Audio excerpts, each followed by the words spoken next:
Pension విషయంలో లబ్ధి పొందేందుకు వైసీపీ రాజకీయం చేయడం సిగ్గుచేటని మాజీ మంత్రి భూమా అఖిలప్రియ అన్నారు. బుగ్గ రాస్తా వీధిలో బాబు షూరిటీ భవిష్యత్కు గ్యారంటీ కార్యక్రమాన్ని నిర్వహించారు.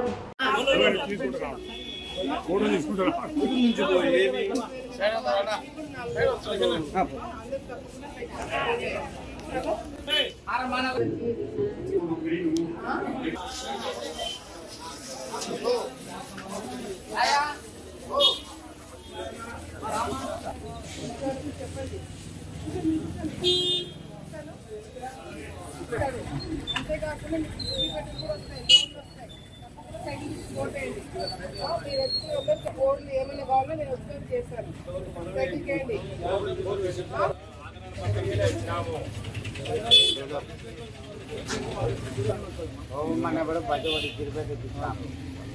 పెట్టుకోండి ఇంకెవరికి రెస్ట్ పెట్టిన రాకపోతే నేను వచ్చి ఇప్పిస్తాను. ఈ స్థలాలు ఇల్లు కూడా నేను చూసుకుంటా.